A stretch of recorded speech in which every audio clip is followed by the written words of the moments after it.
There was history made last night on home court. The Canadian women beat the U.S.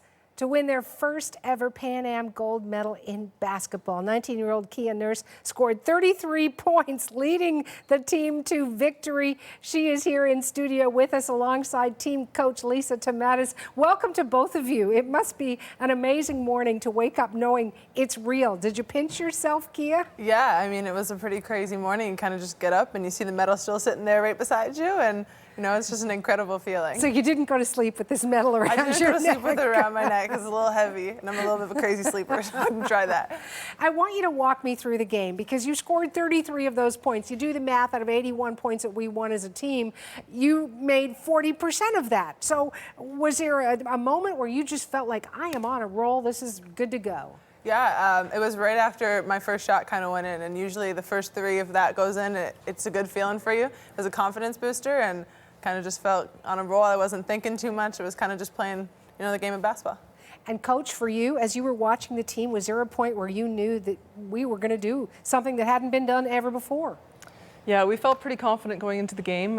Didn't start out the game the way we wanted to necessarily, but knew once we settled in and got back to our game plan that the good things would happen, and it did. It's always about settling in. Coaches always say that. We just need to settle in. Why is that? Shouldn't you settle in as soon as you walk out there? What is it, butterflies in your tummy? I mean, every time you go into a big game, especially on home soil, there's always kind of butterflies and gold medal games and those kind of things, but it's just a matter of, you know, you get out there, the first 5 or 10 minutes are going to be really crazy for both teams. You're going to try and give it your all. It's just a matter of settling in and adjusting to the game as it progresses on. We've got 2 golds so far already today from women's javelin and pole vaulting, but last night there was so much attention placed on that game. Did you feel a lot of pressure as well, knowing that, you know, you come from a great team playing at UConn, you're playing against 2 teammates who were on the U.S. team. There had to be a lot sitting on your shoulders. Yeah, I mean, there's a little bit of pressure here and there. I think I put it on myself more than anything else, but I mean, I have great teammates and a great supporting staff behind, so no matter what, they always help take the pressure off. And what do you say, Coach, when you go into that dressing room before you get ready to ease some of the pressure? Because I know you've got to get them doing the best they can, but I suppose you can't add to it, right? No, exactly. I mean, we knew that we were good enough to beat them, and it was just a matter of, again, executing the game plan, not having to do any more or any less than what we typically do. We knew the recipe for success, and full credit to the players for executing that yesterday. Now, how did you celebrate?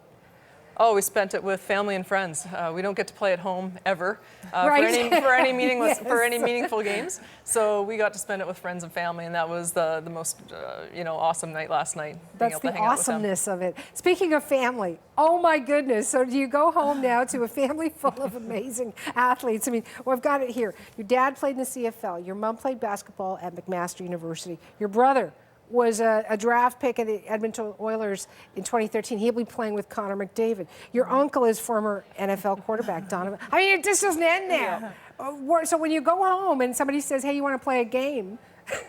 It's competitive. What happens? Absolutely. Anytime you could go home and someone say, let's go play 21 out in the street or out there, and the whole family usually ends up there somehow.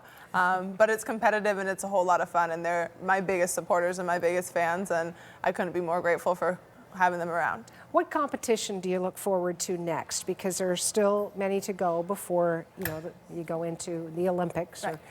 Our biggest competition will be the Olympic Qualifier, which we get to host in Edmonton on home soil again, some more meaningful games, which is amazing. And it's going to be a great one, and we're really hoping to get that berth.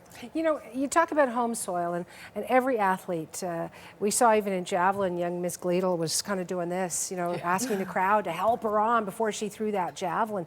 How much impact does that have as a player and as a coach, if that, you know, that swelling of pride, which I'm feeling right now, is something that really spurs you on? Kia? Yeah, definitely. I mean, the crowd was amazing the entire tournament. The support that we got this whole tournament was incredible, and we can only thank Canada for all the support that they've given us. And honestly, the crowd is the sixth man out there, and they were on their feet, they were getting loud, and it was just, it really brings out the energy in the team as well as all the other players on the court. And for you, Coach, how would you say, Lisa, Canada has stepped up to the plate, if you will, to use a sports analogy, when it comes to being a host of what is a very well-watched games? It's been fantastic. I mean, the experience is better than I could have ever imagined, and full credit to Toronto for, you know, Pan Am Games committee. It was, I mean, a great experience for us, and even the community of Toronto. We're walking down the streets and people are stopping their cars and honking their horns and waving at us and congratulating us. So it's just been such a welcoming experience, and one we'll never forget. Honk if you have a gold medal. We should do that. There'll be a lot of honking going on. There are a lot of Canadians walking around this city wearing just that. Congratulations once again. Before I let you go, we're on national television. Anybody you want to give a shout out to, go for it. I'll shout out the Hammer. Love myself a little Hamilton, hometown love. And once again, just on behalf of the team, we want to thank Canada for all the support that they've given us, and we can't wait to see them all out in Edmonton. Excellent. For you, Lisa? I just echo that. And I guess probably for all the coaches, all the athletes that came before us to help build this program to where it is now. Super happy and grateful for them. Wonderful to have you on. You're great guests, and I thank you for giving me the time. Thanks for having us. Thanks so much. Team Canada basketball player Keon Nurse and team coach Lisa Tomatis joining me right here in studio.